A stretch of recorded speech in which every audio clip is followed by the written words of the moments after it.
So, good evening, everyone. Very warm welcome from my part here to the latest ÖFG Peaceful Change lecture.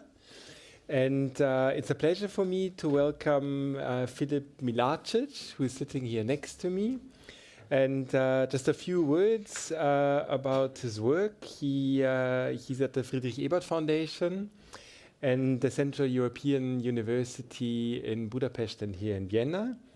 Publishes widely on nationalism and democracy, so published 2 books about it. Writes, also has a more practical side, so writes commentaries in major newspapers. Neue Zürcher Zeitung is one of them, the Standard another one. Was a visiting scholar at many interesting and prestigious places. One of them, Institute of the Human Sciences here in Vienna. Another one is Yale University. And today he's going to talk about political entrepreneurs versus democracy, abandoning democracy for the nation. So in other words, when it comes to this peaceful change, or maybe not that peaceful change, we're very much looking inside the state today and zooming in on political processes that are very much happening, I think, in front of our eyes. So please join me in welcoming Filip to the DA. Filip, then you have the word, maybe 30 minutes or so. And it's a very active audience, so they're probably going to have a lot of questions. I hope so. First of all, thanks for the invitation. It's always great to see you, Markus, and I'm glad I'm here to talk about a topic that I must say was for a while neglected because we thought we are living in a post-national world, that nationalism doesn't matter at all. But unfortunately, we realized that this is not the case. However, I'm not only dealing with nationalism, I try to deal also with the consequences and implications of nationalism, especially on democracy. And then, of course, democracy is, to paraphrase Donald Trump, most beautiful word. Of course, he said this for the tariffs, but I think democracy is much more suitable to explain it like this, because we all almost, at least in Europe here, but in also many parts of the world, we are living in democracies.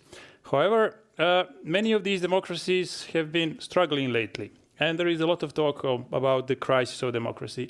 I'm not one of those who would classify current developments as a crisis, but definitely there are challenges. But why? The question is, why are many democracies facing challenges? So could it be that people are not in favor of democracy anymore as a form of government, that they are more authoritarian-minded? Surveys are saying no. So if you analyze major surveys across the world, you will see that democracy is still very much valued and cherished by majorities in many countries, including those countries that are marked by what we call democratic backsliding, meaning deteriorations with respect to many democratic norms and principles. So, in essence, we are dealing with 2 contradictory realities. So one is people cherish and value democracy. The other is they vote for politicians who are subverting democracy. And then they are also re-electing them. So why? Me and my colleagues, we've done surveys in 3 of these countries that are known as examples of democratic backsliding: Hungary, Poland, and Serbia. So we ask ourselves the question, could it be that those voters of these parties, like Fidesz, SNS in Serbia, or PiS in Poland, maybe they are not valuing democracy anymore? Maybe they vote for them because of their authoritarian policies? No. As you can see here, when we only analyze the voters of these parties, we see that they also cherish democracy very much.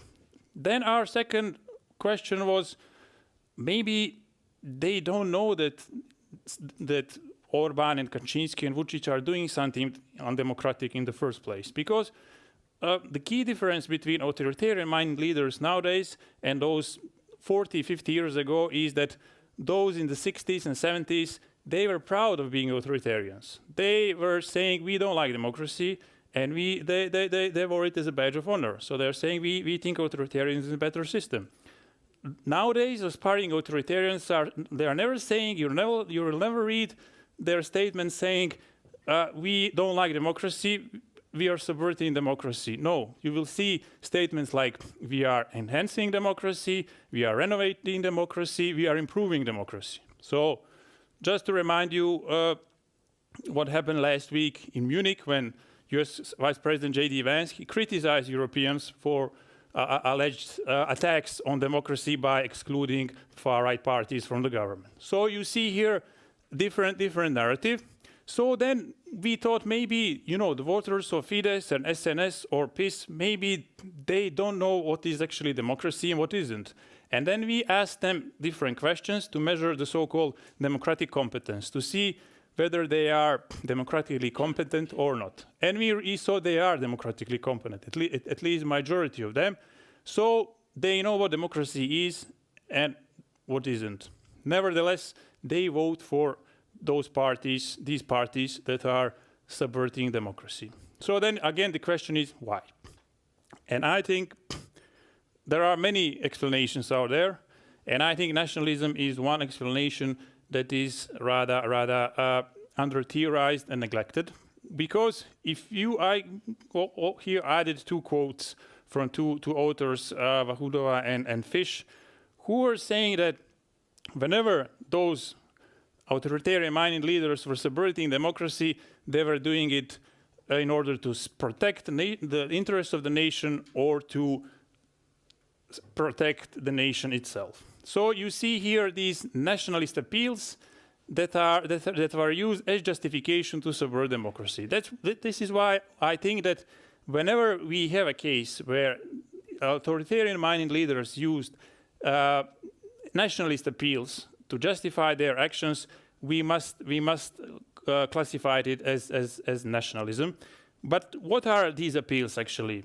So they were appeals that were related usually to two key markers of any nation, and this is why I think we should call it nationalism. Firstly, it was about limited community, meaning they were saying that they were protecting ethnic and cultural composition of the nation. And second, it's about sovereignty, which is another important marker of every nation.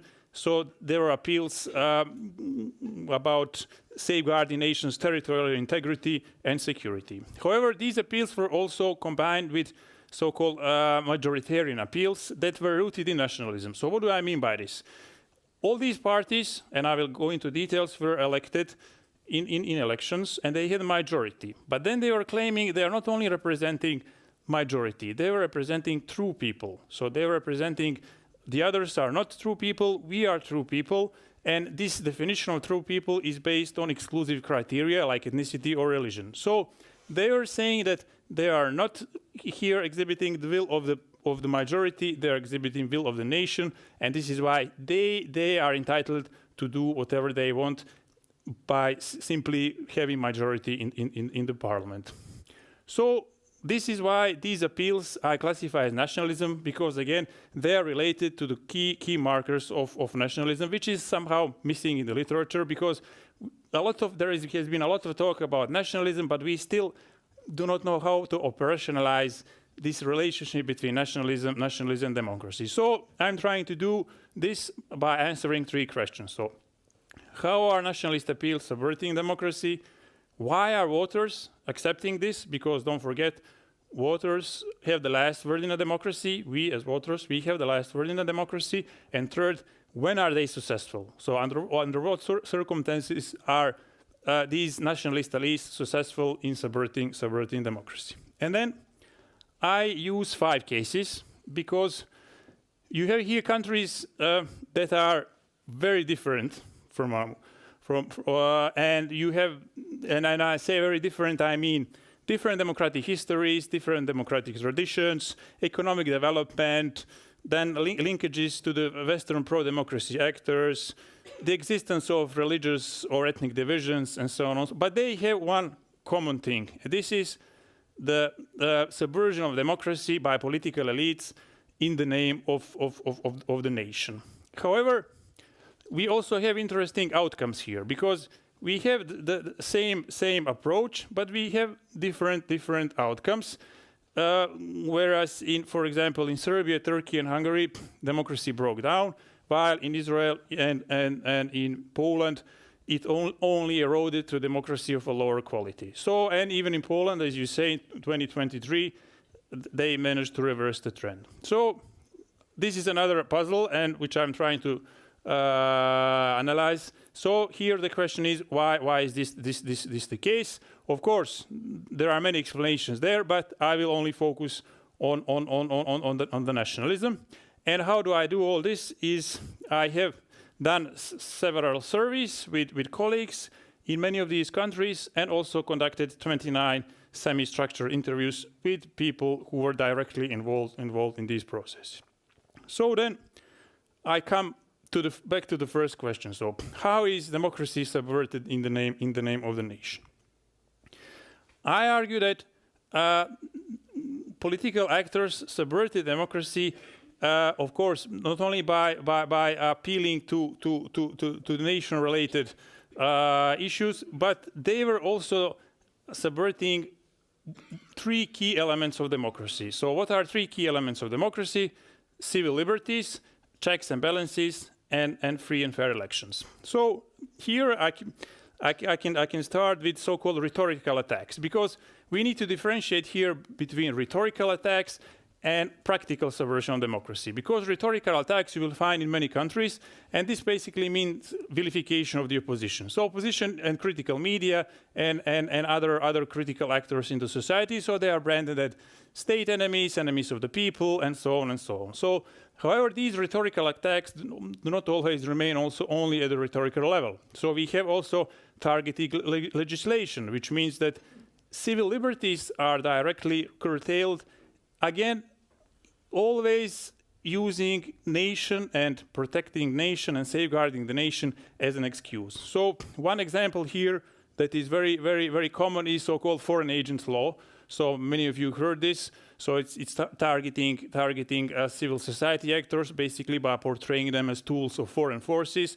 Again, we need to do this because they are actually tools of foreign forces, and by doing this we are protecting the nation. But also other civil liberties were targeted. So I give you here some examples. For example, freedom of expression. You have in some countries legislation that prohibits the statements that harm the nation, or even freedom of assembly was sometimes curtailed in order to protect the nation, and so on and so on. Also attacks on checks and balances. Well, so what are checks and balances? It's of course the division in a functioning democracy between a legislative, executive, and judiciary branch. So if I'm a politician and I'm of course at the head of the executive, and I'm claiming that I am champion of national interests, that I'm protecting the nation, that I'm safeguarding the nation, this is my appeal, this is how I personalize power, and this is how I accumulate power in my hands. And then I use this legitimacy to establish a full control over my party. And this is how then I establish the control over the parliament. Because those MPs are then loyal to me, I control them completely, and then we are dealing with rubber stamp parliaments. Because parliament is not practicing its oversight role.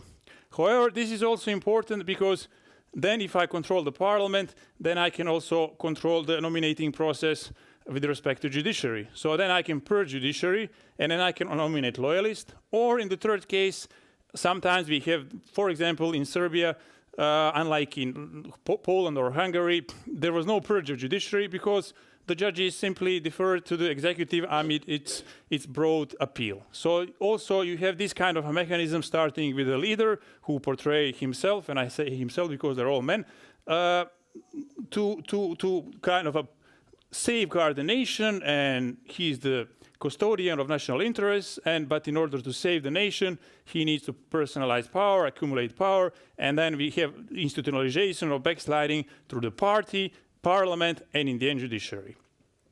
However, these are so-called liberal elements of democracy, meaning civil liberties and checks and balances. But in some of these cases, you see the subversion of the freedom and fairness of elections with nationalist appeals. So, give you one example, is from Turkey, that you have misuse of state resources just for those who, according to the government, belong to the people. So social benefits are being provided only to those who belong to the people, meaning those who the government, the AKP, defines as the people. Others are excluded. Also, you have examples in Turkey and in Serbia that you have these grand projects like the airport in Istanbul or Belgrade on water in Belgrade, who are projected as, the country is rising and it's very powerful again. But in essence, this is just the cover to channel the funds and to maintain patronage networks. In some of these cases, we have also here the change of the electoral legislation in order to favor the incumbent party, again, and always justified as safeguarding the nation and safeguarding the national interest. So this would be basically in few sentences or a bit more than few, how they are doing it, what are concretely attacking, which democratic norms and principles are being attacked, and what are the justifications. So to summarize this first question, I'll just show you one tweet, because in essence, this is it. So I'm not analyzing United States, but in essence, this is it. So he who saves his country does not violate any law.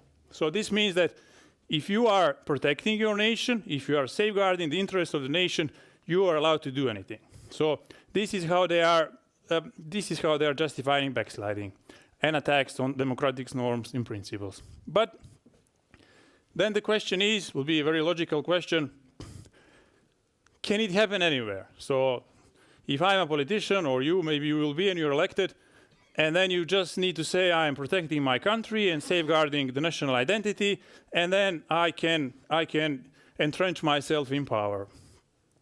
Unlikely. It's not that easy. So because there is one other important actor here in this equation, we voters. So why are voters accepting this kind of subversion of democracy in 5 of these countries that I analyzed? And this is my explanation. So firstly, we forget that that people have a fundamental need to belong to groups. There was a lot of talk about individualization of our societies in the last couple of decades, but we forget that people are members of groups. And one of the important groups is the nation. Nation is for many, if you read many surveys, you will see that in many countries around the world, nation is still one of the most important groups, if not the most important group. However, like I said, we are members of many groups. So why is one group, membership in one group becomes important at some point of time, and it basically defines my political behavior? Now, so-called political entrepreneurs enter the stage, like the ones I mentioned in the first part. So they are portraying the nation as being under threat by one specific outgroup. And we know that if people think that their group is under threat, we know that for them, safeguarding the group's interest is the primary goal, and they are willing to tolerate a lot if they are convinced that this is in the interest of the group and its interest.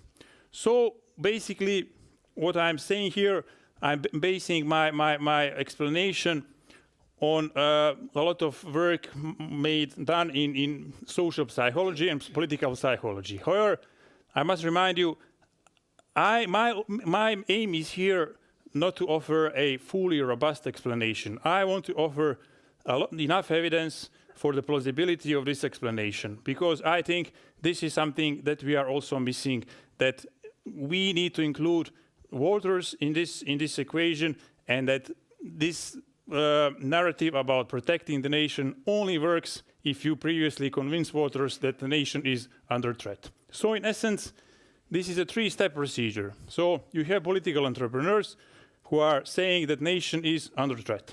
And if it resonates, so maybe it doesn't resonate, because you never know if it resonates with the population, then we should observe evidence that people do perceive this outgroup as a threat, and then there is a rise of outgroup resentment, and also of the strengthening of in-group sentiment.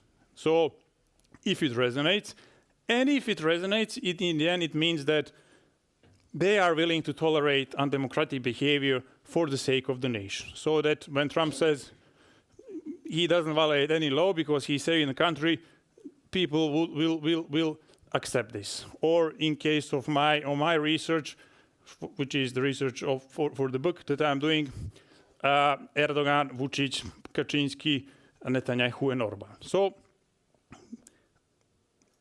let's see if this is the case. So again, this is a three-step procedure. So step one is they identify a threat. They identify a threat to the nation, and then they spread the narrative about nation being under threat. So in Poland and Hungary, it was very similar. The beginning, Muslim immigrants, and then later, LGBTQ community. In Serbia, it was the West because of the Kosovo issue. In Israel, it was Israeli Arabs, and in Turkey, there were many outgroups. Firstly, secular elites, then Kurds, and then later also the West. So here, what I added to this slide is this measurement of that in the party programs, in the party platforms, we see that this narrative is being pushed in many of these countries. However, for the sake of the time, I will not show you all the data for all 5 countries. So I will focus on 2, on Poland and on Hungary. So, okay, we have spreading of the narrative. We have the narrative of the political elites, but does it resonate with the people? So do people feel threatened? And can we see the strengthening of this in-group sentiment? Very much. So if you analyze Poland and Hungary, you will see that in 2016 and 2017, let me remind you that this threat narrative started in 2015. You see that great majority of Poles and Hungarians see Muslim refugees as a threat, as a major threat. Also, in case of Poland, you see here that more than 50% of voters of the then ruling PiS see also gender and LGBT as a threat, much more than Russia. So I added Russia here so that you can see how this narrative actually very much resonated.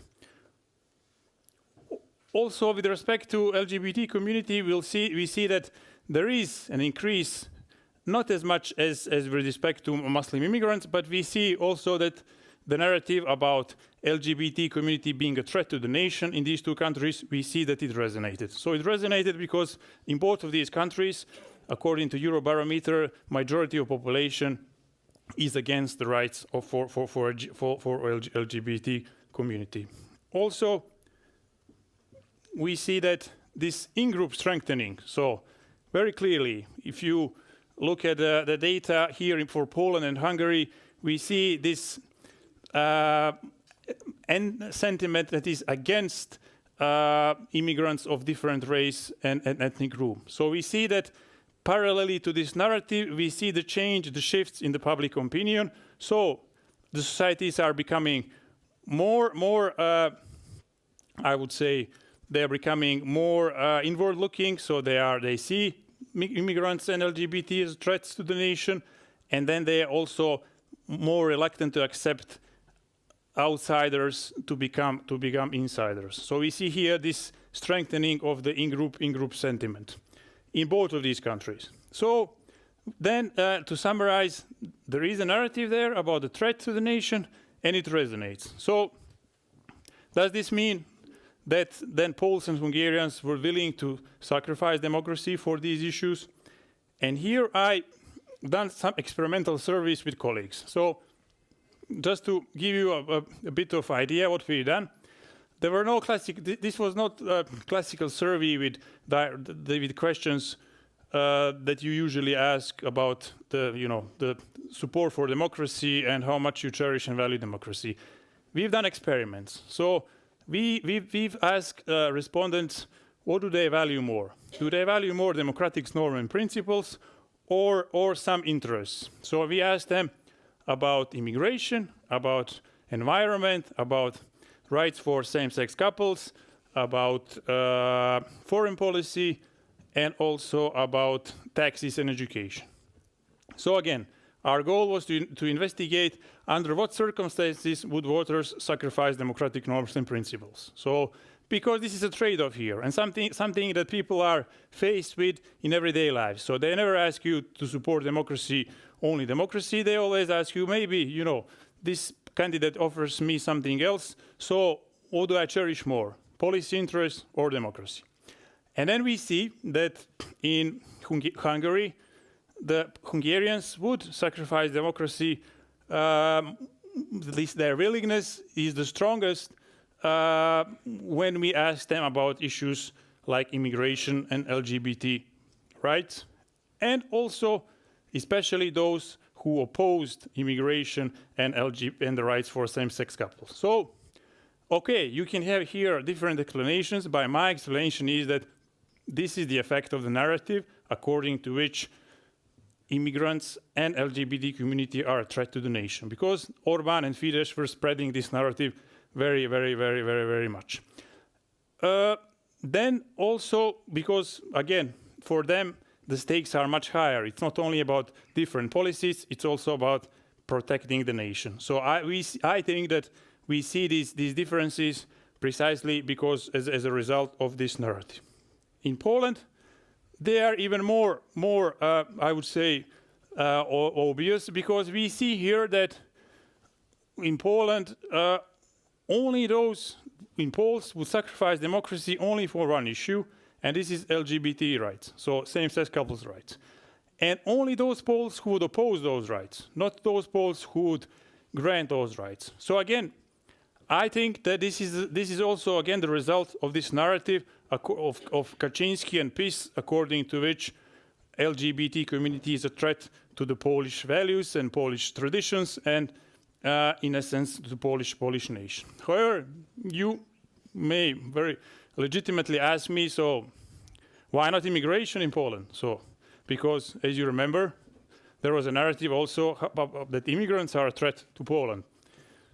We see here the role, the Polish example shows clearly the role of political elites, because we've done this survey in November 2021, and Poles started with their anti-immigrant narrative in 2015, and in 2019 they switched to the LGBT issue because of the elections, because in Poland you have parliamentary elections in 2015 and then the other ones in 2019. And Poles thought that immigrants are maybe not such a winning card anymore, so they changed the threat narrative. Orban was much clever. He was always using anti-immigrant card. And in Poland, they haven't. And I think we captured this, because in 2021, immigration was not as salient topic as LGBT community. So, and in Hungary, it was, because, again, Orban, when Orban was pushing anti-LGBT narrative, he was also pushing anti-immigration narrative. And then we capture how political elites actually shape public opinion, and how what political elites are doing has effect on voters' preferences. So, again, we see, I think, evidence that this narrative resonated, and it also affected voters' willingness to defend democracy. However, we have here again the question, and I'm now again analyzing 5 countries. So why, if we have the same mechanism, if we have the same approach, why basically in Israel and in Poland they were not so successful as in Turkey and Serbia and Hungary, in spite of similar attacks? So why is this the case? Well, if you remember, I told you that these countries are very, very different. So the sources of democratic resilience can be very, very, very different. However, I am focusing on the nationalism and this narrative that according to which democracy is subverted with nationalist appeals. And then I only focus on the strategy on the rhetorical strategy, and I only focus on nationalism. And then I find out when I talk with a lot of those actors that were directly involved that there is one big difference between, on one hand, Poland and Israel, and on the other hand, Serbia, Hungary, and Turkey. In Poland and Israel, of course, you had opposition parties and civil society that were strong, but they also done something different. They developed a counter-narrative. And this is something that was very important because, don't forget, these political entrepreneurs, they are saying, they're playing with emotions like fear. So they are saying, our country is under threat, and we are here the only ones who are able to safeguard the country, to save the country, to protect the country. And then, again, if social psychology is right, and I think it is, if this narrative resonates, then people start tolerating things that they wouldn't tolerate otherwise. So how you fight back this narrative? You don't fight it back with policy issues. You fight back this narrative with emotions. And this is what Poles and Israelis have done. Poles in 2023 for the parliamentary elections, and Israelis also, if you remember, those protests against the judicial reform of Netanyahu's government. So again, they developed emotional and very compelling counter-narratives, and it resonated. So in Poland, the narrative was about EU and about democracy. And why this resonated? Because for Poles, belonging to the West is part of their national identity, and they were saying PiS, this back then ruling party, is introducing authoritarianism, and this means we will get kicked out of Europe, and this means we will not belong to the West anymore. This is why we need to remain democratic, and we need to remain part of the EU, because this is also part of our identity as Poles. And it resonated, because you have here, they managed to mobilize also people on the right. And then they went out and voted. So this is why this is very important. In Israel, they've done something similar. They also portrayed the fight for democracy as fight for the nation, because you don't want to allow them to portray themselves, I mean, political entrepreneurs as the sole protectors of the nation, as the sole I would say, guardians of the nation. So you need to develop your own counter-argument, your counter-offer, saying, no, actually, we are the ones who are taking care of the interests of this nation. And this is also what the Israelis have done, but on the level of civil society. So they are saying that we are here protesting against judicial reform because this would mean introducing authoritarianism that is alien to our national identity. And this is why they were able to mobilize so many people also on the right, because in the end it's about mathematics. You also need to mobilize people on the right in order to win the election. And with this appeal related also to the nation and national identity, this seems to work, because again, you are faced with a narrative according to which the nation is under threat, and the radical right is the only force that can save the nation, and you cannot. You need to develop a counter narrative against this. So basically, this is my finding based on also interviews with these people who from Poland and Israel. And again, and I will finish with this. What I'm trying to do is to show that nationalism matters. We are always somehow surprised with electoral results, like in the US presidential election, and also here in this country with the latest results in the parliamentary election. And we somehow do not understand what's going on, because we need, and I think we need to rethink our approaches, and we need to think about new explanatory framers to counter this, I would say, the very, very worrying trend. And I think that by embracing a liberal nationalism, it should be one way, because for a long time we kind of thought that there is only one nationalism, meaning ethnic nationalism, and we forgot that liberal nationalism that is very inclusive, pluralistic, and also involves a fight for democracy could be also a winning platform. Thank you very much, and I'm looking forward to your questions.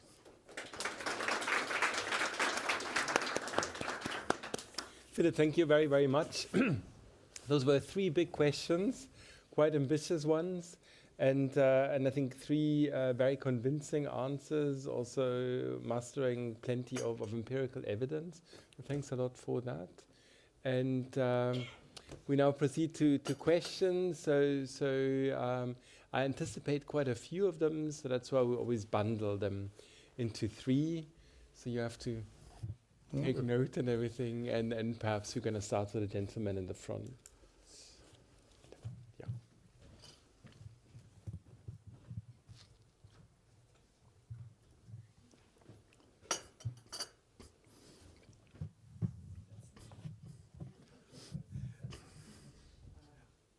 Thank you for the thought-provoking presentation. I'm just looking for some clarification of terminology, because sometimes when I heard you using phrases like political entrepreneurs, it sounded to me like you were describing populists.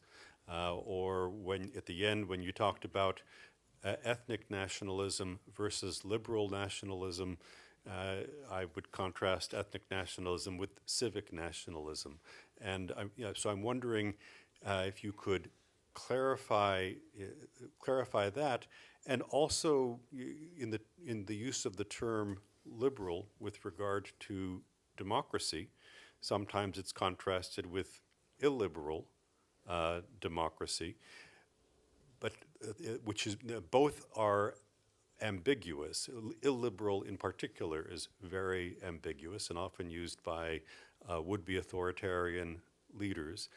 But perhaps they're able to use it that way because we don't define liberal democracy effectively, taking into account the constraints that it has, so that those who argue for majoritarian democracy are actually able to make the better case, the more emotionally appealing case, because they are claiming to speak for the that the people should rule, the nation should rule, the majority should, and those who argue for liberal democracy are not able to counter that by saying, well, democracy requires certain constraints. So it's a long question, but essentially definition of terms.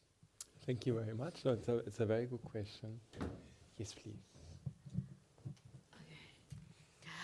What I would like to know is, thank you for your interesting presentation. What I would like to know is, how do these countries define nation? Whom do they consider in? Whom do they consider out? Is it people who speak the same language are in, or who have the citizenship? This is what I would like to know. Mm-hmm. I have a very somber view on the issue. I start with a quote by Anne Applebaum: "Democracies can die, and if history is anything to go by, all eventually will." Let me put an example, perhaps from my own country, Austria. 30 years ago, we were in a crisis, the first energy crisis. It was no big problem to tackle the issue. Every day, cars could be used only every second day and so on. And it was no big problem. The population accepted it. Today, even minor things like vaccination is conceived as a unjustified interference in individual liberty. It is this, you termed it individualization. I think that basically it was the idea that the people should be freer and freer and freer.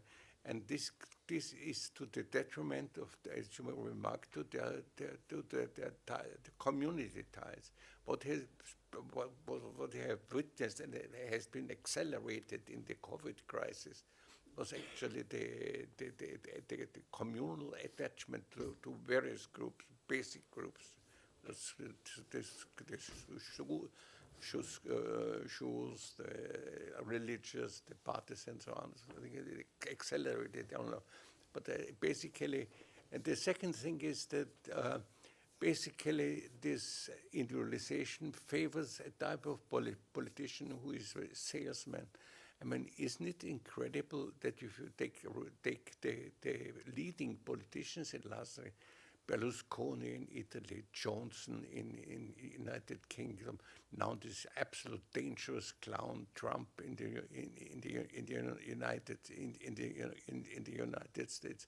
I mean, or even here in Austria, Kickl, I mean, with any political substance. But so those two issues seem to be connected. The waning of communality and the communal ties on one hand, and the emergence of politicians that simply sell to the lowest bidder. Thank you. We're done with the first bundle. So, thanks for these very inspiring questions, and I'll just start with yours. I fully agree. I think democracies can die. So, and this is in many societies. I would say also here in Austria that people cannot fathom that democracy can die. It can die because we see the cases in many countries where a democracy has been attacked and it was subverted. So, but somehow there is still not so much awareness that democracy can die, that even an established democracy can die, but it can. And one way it can die is that people start thinking that some other interests are more important for them than democracy. And I think we underestimate this because we have a lot of evidence that in many cases people chose economic interest or some identity interest over democratic norms and principles. So they are not forever in love with democracy. So we need to be aware of it. And I think those politicians you mentioned, like Trump and Kickl, I think honestly sometimes. I mean, I think we can learn from them because I think unfortunately, they are doing a very good job because their narrative is very clear and very understandable and not abstract, and they are appealing to these emotions to convince people that actually for them it's better if they sacrifice democracy because they are offering them something which is better, which is of course not better, but this is how they are framing it. So for example. I mean, we've seen in these surveys that we've done that many people are open to these trade-offs, and so again, in an established democracy like Austria, people will not accept that politicians purge judiciary. But if Kickl is elected and he says, "I'm gonna deal with immigration," and then the courts stop him because he's doing something that is illegal, and then he's gonna say, "Courts are not allowing me to deal with the immigration issue. This is why I need to purge courts to abolish independent judiciary in order to deal with immigration." And many people will accept this. So we see this in many surveys, and we see this also in other countries where this actually happened. So again, people are willing to do these trade-offs, and these politicians are very savvy in doing it. Another example in the United States now, you see how Trump is attacking the checks on his power, especially the administration, by purging a lot of them. And then, you know what he is doing is he's saying we saved 400 or 200 billion euros in taxpayers' money, and people are only. And then even today he said, or Musk said, we are gonna give every American $5,000 because we saved so much money.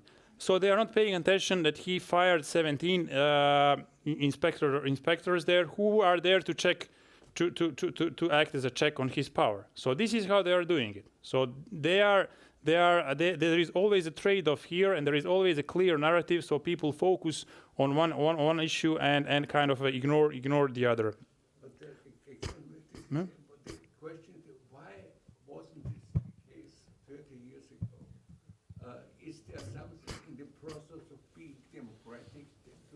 Very pointed. Is there something in the process of being democratic that weakens democracy? Yes, it is. And what I mean by it is because the definition of democracy now and 30 years ago is a different one. So, because 30 years ago, 40 years ago, we focused very much on the electoral part of democracy. And in the last 30, 40 years, definition of democracy expanded. And I think it's a good thing that we included these liberal parts of liberal elements of democracy in the definition of democracy, meaning the independent judiciary and also many civil liberties that were not granted 30 or 40 years ago. However, what's problematic here that this has been done mainly without consultation with the wider society. So this was done mainly from the top down. So people were not involved in these issues. So nobody was explaining to them why it's actually good for them that you have very active courts. Why it's actually good for them that you have strong civil liberties. They were not convinced. And now, when these elements are under attack, they are not defending them because they are not convinced that this is the part of democracy. Because if you look at many surveys, you will see many people, they think democracy are elections. So, and as long as they can go out and vote, they think democracy is fine. So, and this is a problem because many do not see that strong independent courts are an essential part of a liberal democracy. This is why they are not defending it, defending courts when courts are attacked because we made these mistakes. We did not persuade them enough that you cannot have a proper democracy without media freedom, without independent courts, and different civil liberties. Democracy is not only elections. However, I then come to your questions about majoritarian democracy. Again, they have a very nice narrative saying we won the election, we are the majority in the parliament, so we have the legitimacy here to decide what will happen. But of course, democracy is not only the majority in the parliament. Democracy also has so-called counter-majoritarian institutions that are there to protect the rights of minorities. But again, we haven't convinced people enough that these institutions are there and they have a purpose to protect, to safeguard democracy. So this is why this narrative that, you know, in a democracy, majority can decide, it's more appealing to them than this narrative, this other narrative. And what you mentioned, illiberal democracy, it's again, I would say that the result of this whole development, because the term, of course, is very much used by Viktor Orban, who is saying we are not against democracy, we are against liberalism. Liberalism means the rights, minority rights, and independent courts. And again, and independent media. But again, we need to be more active there. We need to persuade people that these are essential elements of democracy. So, and then they will defend them much more than this is the case right now.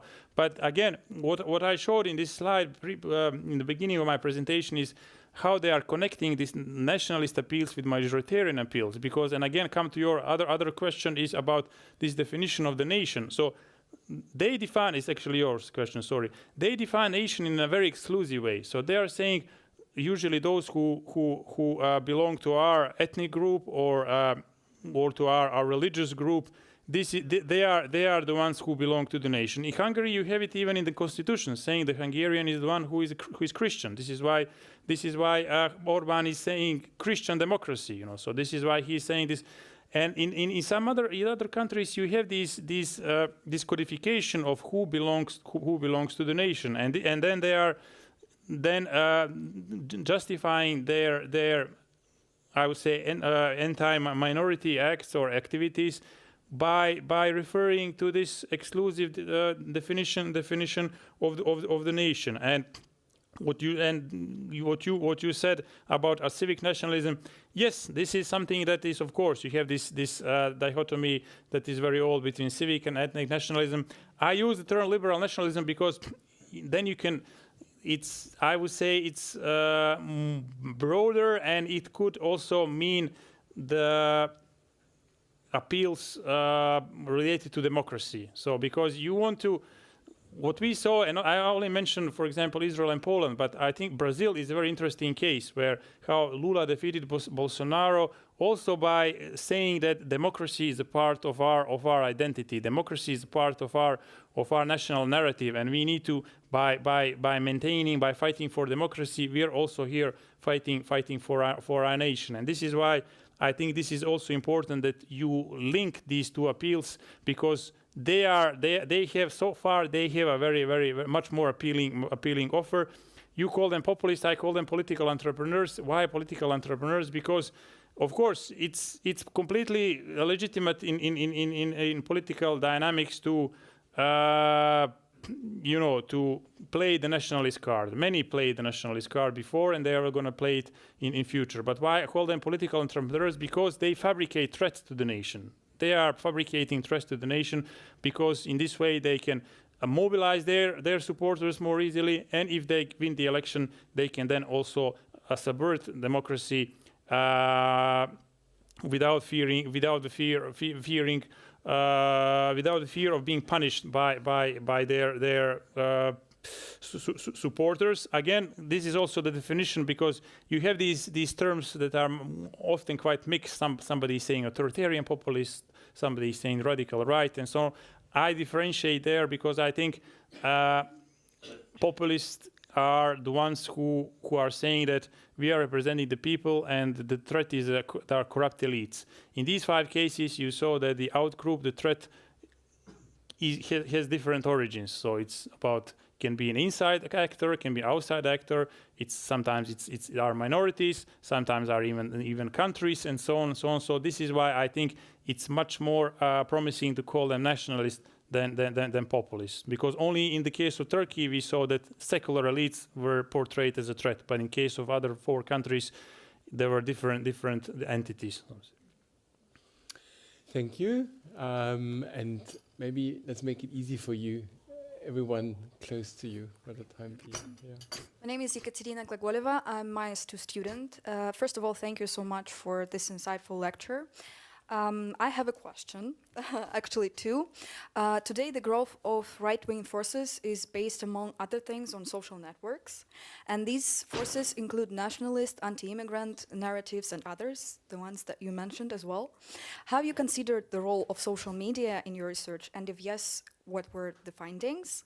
And the second question, what is your stance on the role of social media, like social networks, I would say, like TikTok and Instagram or X in the rise of nationalism? Is it the driving force or more the consequences of the state or other actors? Thank you. Caroline, thank you very much. And then let's just go on. I'll let you choose. Hello, my name is Maybrit Rosendahl. Thank you very much for your lecture. I'm also a MIS2 student here. My question relates more to something you said at the beginning, that we see less of a proud nationalism and instead a reliance on, democratic buzzwords to maintain legitimacy. And so my question was, do you see a potential that as sort of the final step of this 3-step process that you outlined as supposed 4th step, we will see a return to proud authoritarianism or proud autocratic government? Thank you. Hi, my name is Marlene. I'm also a MIS2 student. Thank you for this interesting talk, and I'd like to go back to the kind of like the issues you talked us through earlier, such as immigration and LGBT rights. So I wanted to ask you, what are the most pressing issues driving some democracies toward abandoning democratic principles in today's turbulent times? What will matter in the future? And in other democracies that could be in danger, like, are environmental concerns going to play a role? Is the terrorist threat going to influence some electorates more than others? Thank you. Thank you. Philip. Yeah. Social networks, I must say I haven't done much research in this regard, but they are very important, because we see that this narrative that is being spread about the threats to the nation, it's also being spread via social media.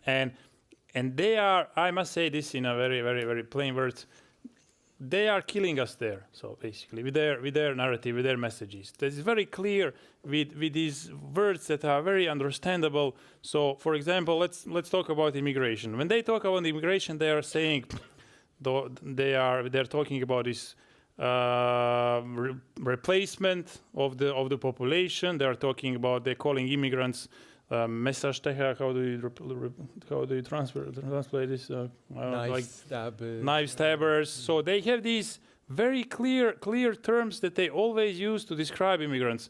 when we talk about immigration, we are saying immigration is good for our economy and it's good it's good for our society. But what does that mean really? Because you need to have much clearer message to show people that how is their daily life improved by immigration. And somehow people a lot of progressives are afraid of this, and also they cannot find the right words. When I'm in Germany, I always ask audience, do you remember who invented BioNTech vaccines? So there were 2 Turkish immigrants who saved so many lives. So, but people are forgetting these stories. So, and again, to go back to social media, I think they play a very, very important role. But what I think it's also very important is that these far-right parties and far-right actors, they cooperate very much. So what I learned from my interviews is that there is a lot of cooperation there. They exchange also experiences and strategies and so on. The other side is not cooperating very much, I'm afraid. So, and this is something that we need to do a lot. And the other thing is, what I've always found, and it's really, really striking, is that a lot of progressive actors, they show a certain arrogance when they and what do I mean by this is that Herbert Kickl here, he openly says he's going to go to Hungary to learn from Orban. J.D. Vance also says Hungary is a role model for us. Alice Weidel went to see the head of the Alternative for Germany. She went to Budapest and said Hungary is a role model for us. Have you ever heard a single Western European politician saying, I'm going to go to Bulgaria and Romania to learn there something, how to fight back?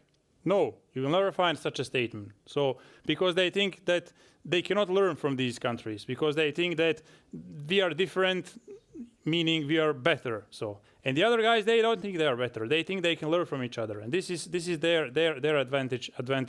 I would say, and what you said about being proud or authoritarian, I don't think that they will ever say this, because democracy is now very much cherished by many people, even though we sometimes, depending on the region of the world, you will hear different definition of democracy. Because if there are surveys in China, and when they ask Chinese which country has the most perfect democracy, they are saying majority is saying China. So, because democracy is also something that is differently defined in many regions of the world.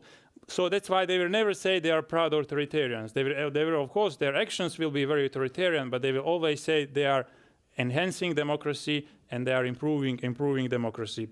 Regarding the issues for which voters would sacrifice democracy, mainly identity-related issues, because we see socioeconomic issues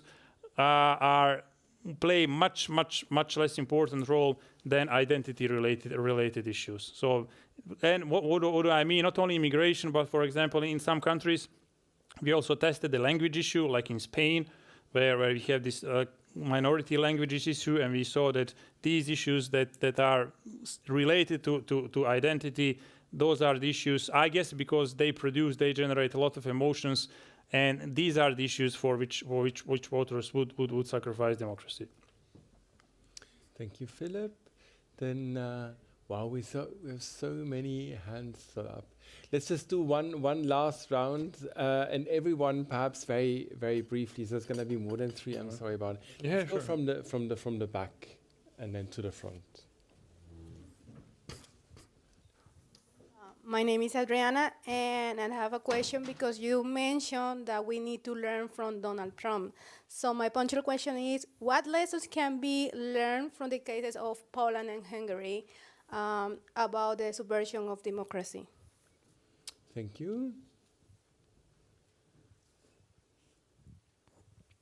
Yes, my name is Rick from the U.S. 2 quick comments. One, there's really no such thing as an independent media or an independent judiciary. They're all sort of subject to political whims to one extent or the other. It's just a question of how extreme. I'm kind of wondering why this talk is a threat to democracy and not really called a threat to the establishment or the threat to the status quo. When the people vote, democracy is a messy thing if they vote, and they vote a certain way. I think you have to accept that to a large degree, unless there's tanks in the street or somebody is suspending the Constitution or creating martial law. I think that's something that we have to live with. And I think what is going on in Europe, which is happening in the US as well, is there is a change afoot. People are frustrated, and the people who have been running things in some countries more than others, the people have said, we've had enough, we need to change, have a little bit of change here. And I don't know who said that a little revolution now and then is a good thing. So, and we saw that in the era when the Soviet states were kicked out too. That was a threat to somebody, somewhere. So just your comments on that. Thank you. That's a very interesting question. Wow. Let's just keep on going to the front. Yeah. Hello, my name is Fiona, and I'm also a student at the Academy. You've emphasized now many times that leaders nowadays emphasize their adherence to democracy. Now I had to think of the example of the election campaign in the US, and J.D. Vance openly stating that he would support wrong and fake narratives if it supports his political agenda. Now that was just an example of Springfield that I had to think of. Now it seems like that we've reached a new level of the comfortable use of misinformation by political actors. And I'd like to know, especially if it's coming from a place like the United States that's historically been a champion of democratic values, is there any research that you've done on spillover effects? Thank you. Mm-hmm. Thank you. Yes, hello, my name is Denise. I'm also a student here at the Academy. And because you briefly mentioned now Herbert Kickl in Austria, I would be interested if you have any specific strategies or recommendations on how liberal parties in Austria could communicate their narratives a bit more effective. Mm-hmm. Thank you. And then we have two more. Thanks a lot, by the way, for being here. Hi, I'm a Tier 1 student at the Academy. I wanted to ask about the specific instruments that, for example, countries that are going through those narratives right now, those issues, how can the citizens themselves develop effective counter-narratives? For example, take the lessons from Poland or even Israel, for instance. What specific instruments can they use? Thank you. Thank you. First of all, thank you for today's presentations about the democracies. And my name is Wallace, and also my two students here from the Diplomatic Academy from Hong Kong. So my question is because you mentioned about the concept and also the trend. So do you personally believe that there's 100% fully democratic countries in our world? If no, do you think that the downfall of democratic movement is actually unavoidable in our world? Thank you. Mm-hmm. Thank you, Wallace. Yeah.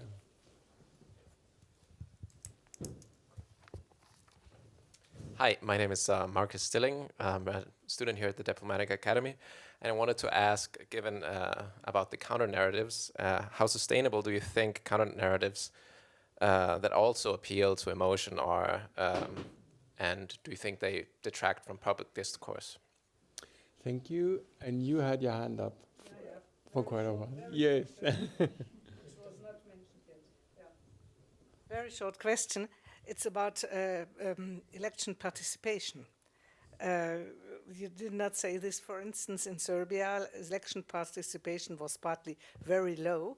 So if the election participation, for instance, is below 50%, so and there is still a party, of course, which gets the majority and thus can stay in power. But how representative is this party then? Because it may have from all the electorate only something like 20–30%. Thank you.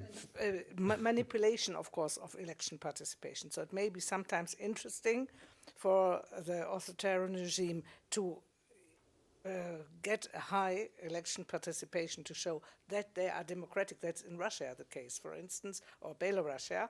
Now, because if the election participation is below 50%, their legitimacy is much lower. But in Serbia, obviously, it didn't disturb the ruling elite. Thank you, Philip. Now you have a lot to answer. Yeah. I leave it up to you whether you go question by question or whether you put together a few things. I must apologize in advance if I forget something, but please then you can approach me afterwards, and I'm happy to answer because there are a lot of questions. So let's start with the counter-narrative. I think, well, I'm not gonna do what do you say, like advertise my own work, but I wrote a piece for Standard, and it's going to be out on Monday exactly on this issue. What because we are expecting that AfD in Germany will get a lot of votes. So, and there will be another victory for the far right. So, and I'm saying that we need to develop counter narrative also based on emotions.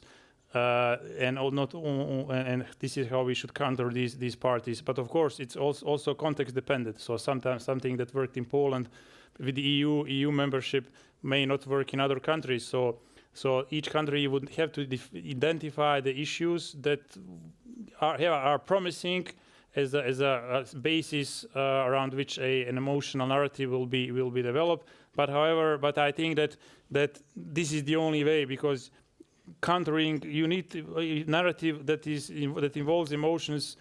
You need to counter it with emotions, because you cannot. In Austria, the threat narrative of FPO was countered with climate bonus of 150 euros. And I don't have anything against climate bonus, but if you think that your country is facing existential threat, 150 euros will not do much. No. So this you need to convince people. No, actually, it's not facing existential threat. We are actually doing very good, and we are fighting here, and there is a lot of things to be proud of. But and also, and not just to kind of emulate what the far right is doing, because if you look at many countries in Europe, whenever there was a tragic incident related to immigrants, there was always the same answer of the established parties: we are going to make laws even more stricter. So in this way, you're only legitimizing the narrative of the far right, because you're not offering anything else.